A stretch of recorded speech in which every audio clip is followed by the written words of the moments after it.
the majority of people in real estate come from some other career. They were in Right. another field. Something happened in their lives where they decided it was time to make a change, or they needed to make a change, and they jumped in and made a go of it. So, and a lot of them have been very successful, especially those who maybe were, have a sales background or a business background. Those are the ones that tend to do the best. The ones that are just dabbling as a hobby just never seem to do very well. And that's a large percentage of real estate agents out there. But the good news is, if you're willing to dive in and get the mentorship and the skills and training that you need, then you can make a career of it. Alrighty, folks, we are going to talk with the best of the best. And what does that mean? A top 1% real estate agent in the country, not interstate, not inner city, 1% in the country, the one and only and amazing Beth Traverso. How you doing, Beth? Hi, Michael. I'm doing great. It's always a highlight of my week to be here with you. So thank you. Oh, you're so welcome. The audience loves you. I know there's a question I get a lot. I'm going to guess you get it as well. And I have a sneaky suspicion our answers are going to be different, which is always. Here's the question. Should a real estate investor get their real estate license? What says Beth?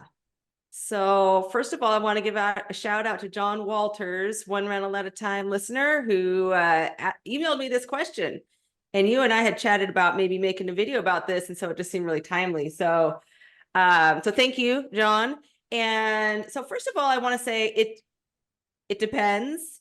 What is your best use of time is the first question for that. Because if you're doing really well, generating tons of income at your W-2 or flipping or whatever it is that you're excellent at, I don't think it's worth the time, money, and energy that will be required to get a real estate license. Getting a real estate license and being a great agent are not at all the same. It's extraordinarily, ridiculously simple to get your real estate license, which is why I've made a joke that, if you wait long enough, everybody will get their real estate license. If you wait, long enough, I know, but there's a very, very high attrition rate where over a period of 5 years, I think there's less than 2 in 10 remaining. Those are the ones that bother to renew their license. It doesn't mean they're selling houses even at that rate. So, right. And with transactions being down as far as they are, it's brutal out there. I'm not going to sugarcoat it. So a lot of even veteran agents are struggling right now. So not to say you can't do it.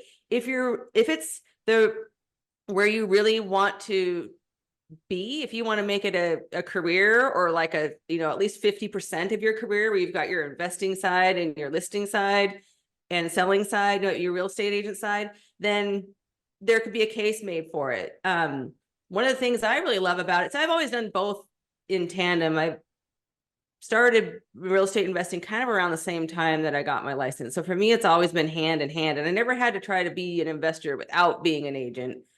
It would be challenging for me if I had my MLS access taken away and I had to rely on others for that. That would be a challenge for me.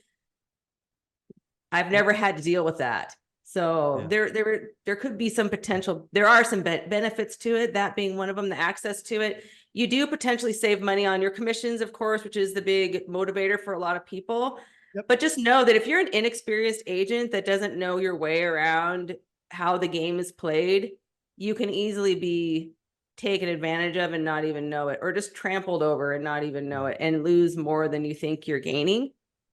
Plus, there's a lot of expenses that go along with having a license as well. It's not inexpensive for all the fees, and of which there are many. So couldn't agree more. That's just some preliminary thoughts for me. What do you think? So I like how you broke it down. Because I do think you're right. There's 2 categories, which I didn't even know when I asked the question, but you're right again. Like if you're a full-time employee and you're going to be working for the next decade, and I'll say it this way, don't bother getting your real estate license. Your focus should be, how can I become the best employee, make more money, do that, change jobs, skill up, right? Your focus should be on that. And oh, by the way, keeping expenses low, stacking cash, all of that. So if you're an employee and your time frame in the job, in the seat is 5 to 10 years, don't bother. It's a distraction, frankly, in my opinion. Now let's assume you're like me.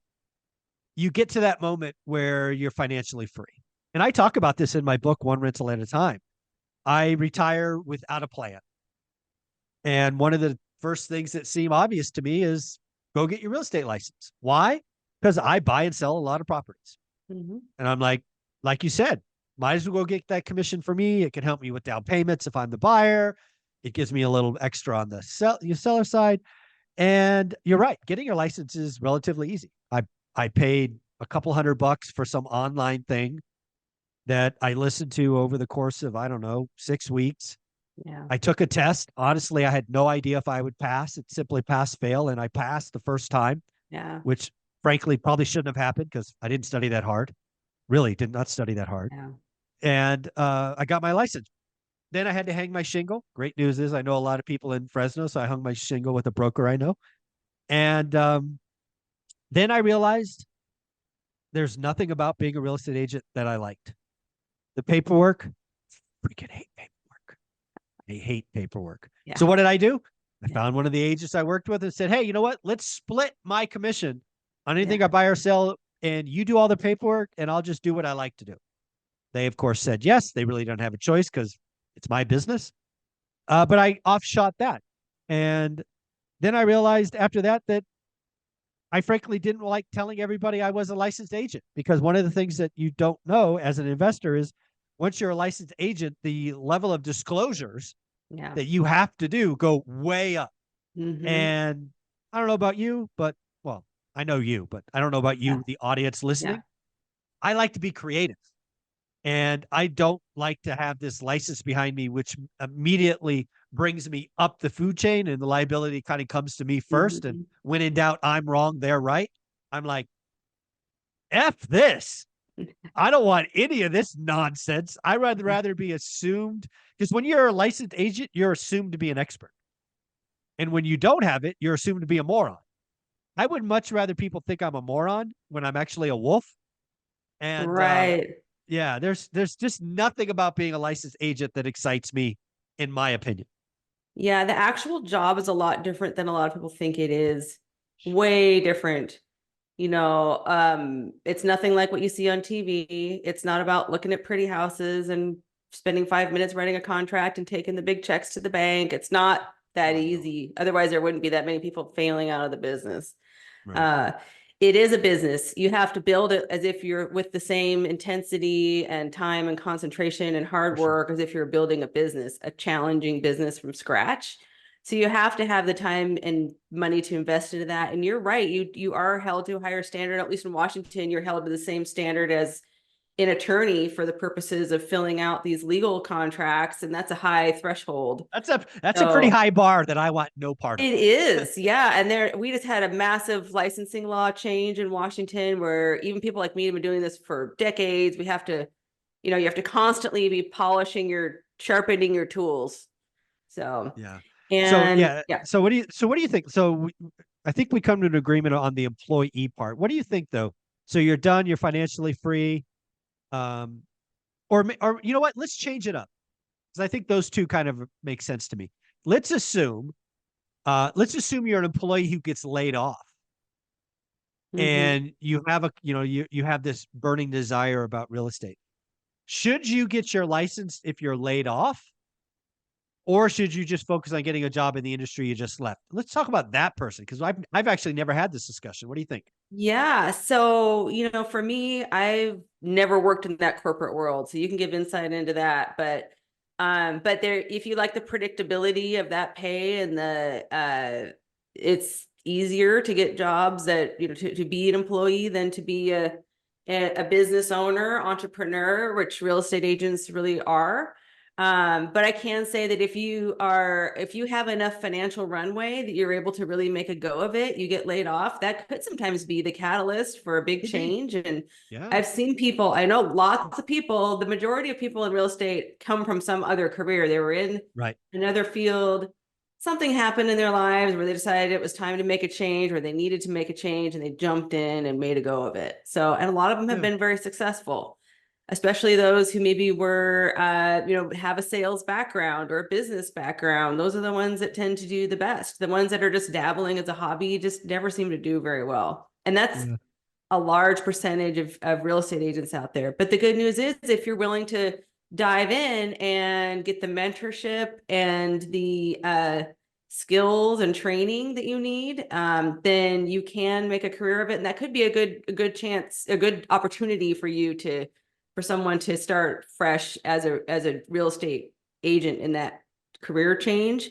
Yeah. I would say you should have a 6 month at least runway. I don't think I got my first commission check for 6 months. And Yeah. even after that, it was kind of spotty. It was not very good. I kind of had some side hustles and stuff for a while before I I love you went. brought that up. I mean, if you're going to get laid off and you're in tech and you get a severance package, I think you're absolutely right. You need to know that you have, and let's be clear, if you haven't started taking, I think the fastest you can get through the course is like 6 weeks, right? So it's Yeah, a I six think week, it's eight. 60 hours, or they might have bumped it up to 90 hours. And it's still Yeah. ridiculously low, Yeah. but Yeah. But it's going to take you time. it It's will not, take some time and it's kind of dry. It's all the stuff that you'll never have to know again your entire career. It's nothing that has to do with actual selling yeah. of homes. Yeah. I mean, it's important things to know, I suppose. You learn things about, Yeah. Some the legal vocabulary. system and, how many square feet an acre and, how meets and bounds and townships and things like that. Right. You learn those things. And I've probably taken those different courses 3 different times over my career for different purposes, and it's just, Mhm. it's a bit of a slog unless you're really into that kind of thing. And you'll never hear about that again once you get your license. So Yeah. you're really the learning really starts after you get your Yep. license. So you need to start working into that too. And real quick, I'll just answer a follow-up question that John Walters Mhm. had was that where should he start? And so I would say join a team because Yep. you got to get experience. And if you don't have deals that you're helping people with, you won't get the experience. And so you need to be, I would think, on a team, maybe find a partner, work under a mentor, join a brokerage. There are many good ones. I'm hanging my license with Keller Williams. I'm affiliated with them. And so they have really great training and support, Yeah. and they're very Yep. much good about building businesses. So I can recommend them. Yep.